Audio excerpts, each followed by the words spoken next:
Currently, I'm at the Château de Napoule in Mandelieu de Napoule, something like that. So I've been in France for about a week, and this video is going to be a little bit more impromptu and kind of go with the flow, but I've been here for about a week now and just trying to take in the culture or the way of being here. And what I'm realizing is the pace of life is just so much more slow and calm. People aren't really in a rush to do anything or go anywhere, and I kind of like it. I feel like from being in the States my whole life, it just seems like that's part of our culture, is to go, to do more and be more. But the water is literally right here. But what if it's not about that? What if it's about experiences and traveling, experiencing life, doing different things? But I think what it comes down to is the balance of both, is being able to go after your goals, go after your dreams, do what you want in life, but also be able to look around and experience the beauty around you.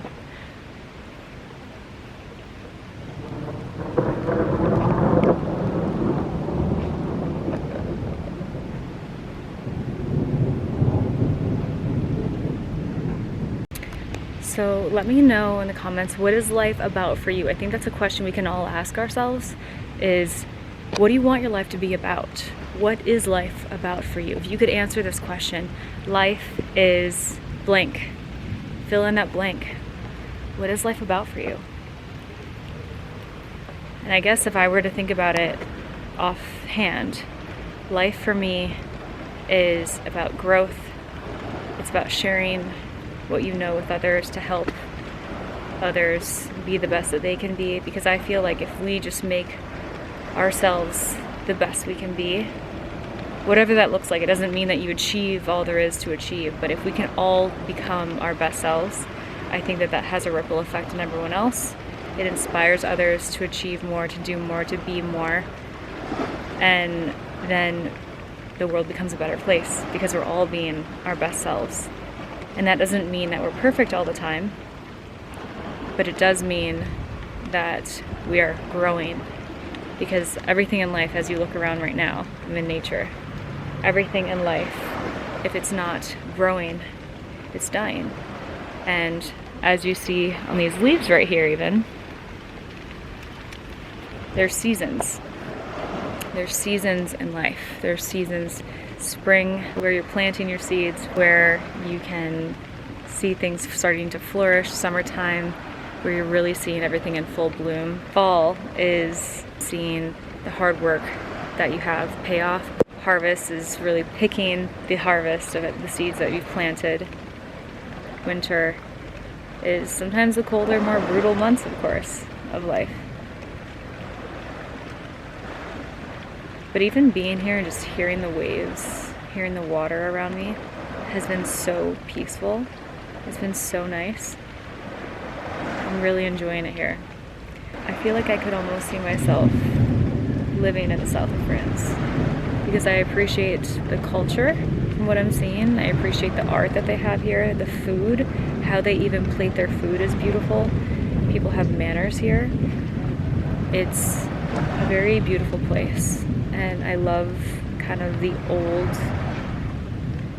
I guess if you will, like stone buildings that I see, like whatever you want to call it. It's medieval, if you will. I think it's really beautiful. And then you have the yachts, of course. You can see the yachts over here. Let's see if you can see that. Yeah, it's a different world. I feel like I'm literally in a different world in France. And I've always had an affinity for French culture. And even in kindergarten, that was my second language, is I learned French. And I've just, ever since, even when I was in kindergarten, 5 years old, I was like, I'm gonna move to Paris, and my view is gonna be of the Eiffel Tower, and I'm gonna learn French, and I'm gonna walk to the French market and cook my French food. And so I just thought it was like a something I always wanted to do.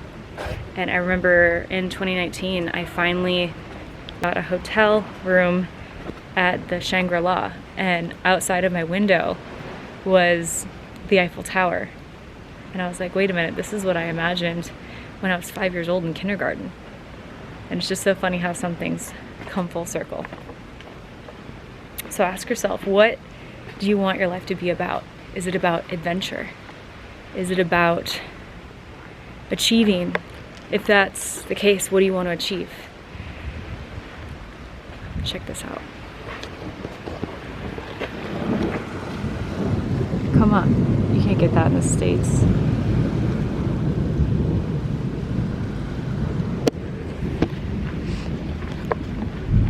Because if you think about it, the difference, two people have a very different life. If one's goal is to achieve and say they want to build like the tallest building in the world, I think their life is going to be very different than somebody who says that they want their life to be about traveling the world.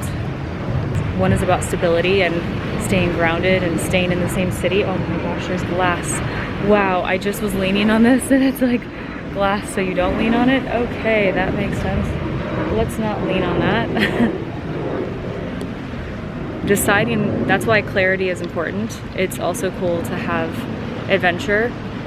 You know, this reminds me of a book that I read. It was a book called The Alchemist. And this book, if you haven't read it, I highly recommend you read it.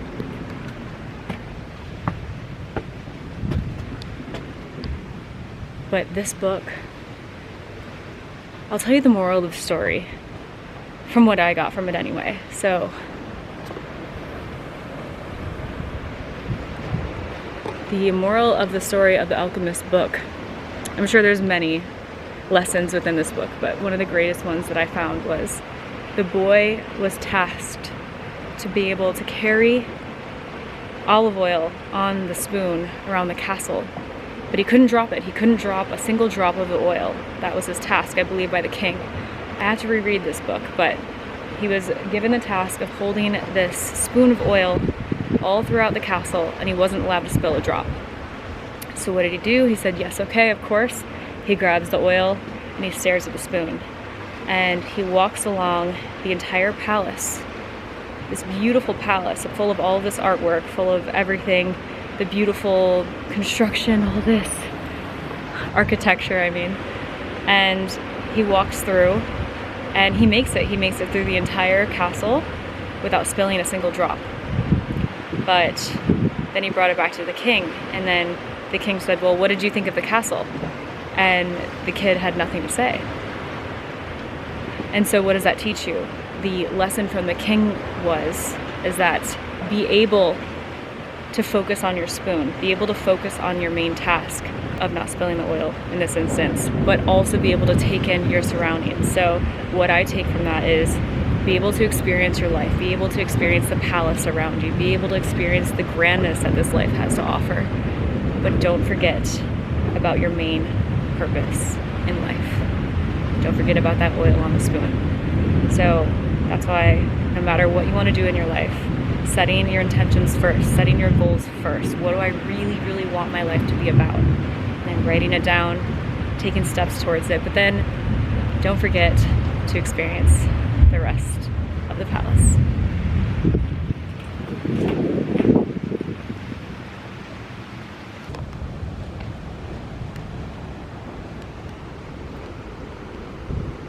That's right.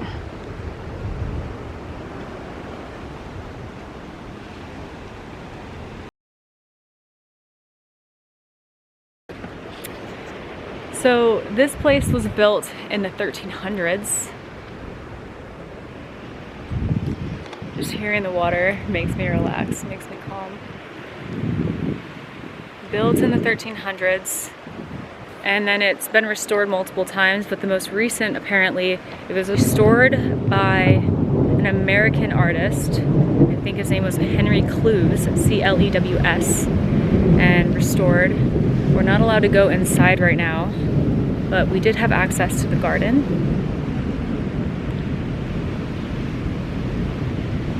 so beautiful. So I'm in Napoule.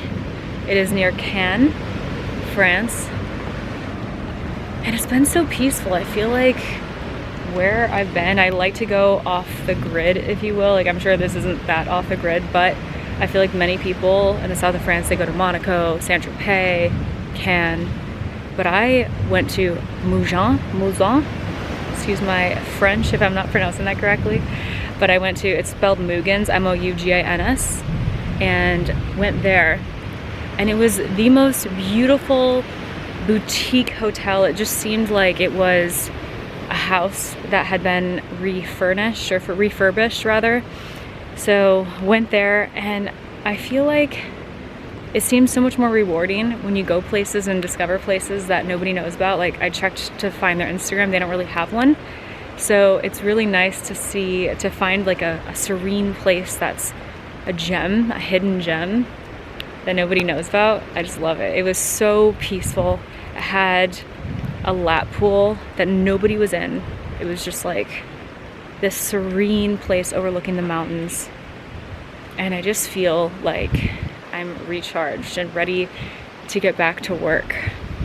So for me, this trip has been about slowing down to really figure out, almost rediscover what I want. Slowing down to rediscover what I want my life to be about. And I still want to become my greatest self and improve myself all the time, because if you stop growing, everyone deteriorates. Like, you can't just stop growing. So I think it's about like just really redefining what you want for yourself and just coming back to your goals, looking at it again and seeing if that aligns with what you still want. Look at this.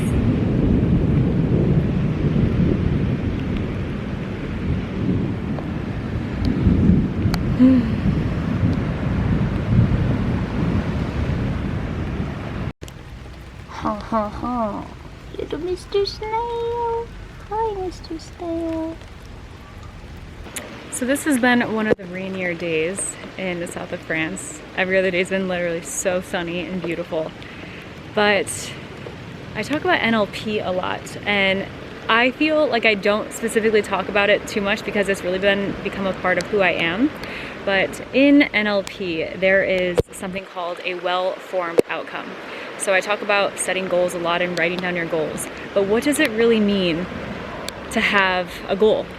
So in NLP, a well-formed outcome is where you align your conscious and your subconscious mind to work together towards achieving your goal, whatever that looks like for you. So I want you to take a moment after you decide what you want your life to be about.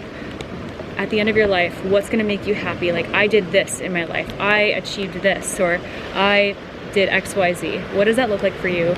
Write it down. And I want you to not just write it down, but write it down in the positive tense. So that means, and that looks like, writing it down of I, write your name, I'm so happy and grateful that I, XYZ, that my life was about XYZ. When I say XYZ, I just mean fill in the blank. And I want you to not only write it down in the positive tense, meaning it's in present tense, but write it in a happy state. I also want you to use your five senses when you write down what you want. So I see this. So I actually wrote this when I was at the Mougins, the Les Mes Candile Hotel. I wrote down really my scenery that I was looking at, but it was really about talking about the present tense of what I'm seeing, and it was impressing on my subconscious mind what I wanted for the future. Imagine and visualize what you want your life to be about. So let's just use this for example. Like, I see the beautiful blue ocean in front of me. I hear the waves crashing. I want you to use your five senses. I smell the beautiful flowers. I can taste if it's coffee, you're sipping on coffee. I can feel the cold stone underneath my hands as I'm gazing out from the castle that I'm looking at out on the French Riviera. Use your five senses to really call in what you want. That is setting your well-formed outcome. Those are just a couple pieces. There are a few more, but that'll get you headed in the right direction of not just saying, I want more money, or I want to be fit. Okay, what does that look like? Really describe what you want your body to look like, what you want to feel like more so on the inside, the energy that you want to have to be able to do what you want to do in your life. Or how much money is more money to you, writing it down, and what are the steps that you're going to take? What are you going to give in turn for that money? Because they say in life nothing is free, even though nature is free. It's God's gift to us, is what I believe. But what are you going to give in turn for the money that you want to call into your life? What are you going to do to attract that fit body into your life? Calling it in, writing it down in present tense, in a positive tense, being happy and grateful that you already have that now, and then using your 5 senses to really call that in. State it in a way that is not, well, I don't want this and I don't want that, because a lot of times people are so, if I were to ask you, what don't you want in your life? People can just like think of it right away, right here and now, like, I don't want whatever it is. But you have to counteract that and reframe it to, what do you want? Start training your mind to look for what you want. Start training your mind to focus on the positive. And this is not about toxic positivity. I don't even like that term, because really, truly, our minds cannot process negation. Our minds cannot process things of don't and can't. I say, don't spill that milk. Like a mother will say to their child, don't drop the milk. And what do? Of course they drop the milk. Why? Because first the brain has to process the negation. The mind first has to process what it looks like to drop a glass of milk. So it's not just about me being positive and chipper. It's about literally training your mind to focus on what it is that you want. There's something in the brain called the reticular activating system. And in the reticular activating system, the RAS for short, it's a part of the subconscious mind that allows you, it's kind of like your figure-outer machine, I like to call it. It's like, it helps you focus and find the answers while you're not thinking about them. So you give the problem to your subconscious mind, you give what you want to your subconscious mind, and it starts to focus on it for you. Like, there's that simple, everybody knows about this, the red car thing. Like, you just bought a red car, and all of a sudden now you look around and all you see are a bunch of red cars. Well, it's the same thing for literally whatever else you want in your life. So give some of these a try, write it down, and let me know in the comments how that works out for you. Or write me a message on Instagram. It's at Mae Stevens. And anyway, I'm going to get back to this beautiful tour in the rain on the French Riviera. Walked in, scared the shit out of me.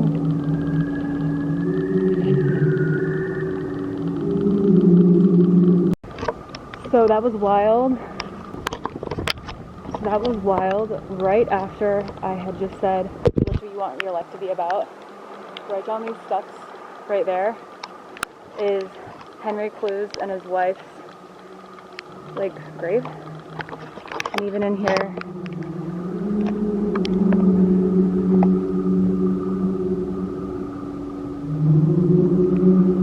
is, I guess, their sanctuary, or some kind of music playing. There's whistling in there. It was a little scary when I first walked in, but anyway, I had just finished saying, what do you want your life to be about? And it was a beautiful poem next to his grave. I want to find it, maybe I can find it and post it right here, but it's on his grave. It said that he's a humor mystic, and I've never heard of that term before. Maybe it's not, maybe it's a made-up term, but to me, I took it as, it's about not taking life so seriously. What am I getting at? I guess it's so cool that deciding what you want your life to be about, because at the end of the day, like, life can go so quickly, and sometimes it's just a matter of a few words on a gravestone. So live your life to the fullest, have your life be about whatever it is that you wish it to be. And with that, gotta catch the flight to Positano. Bye.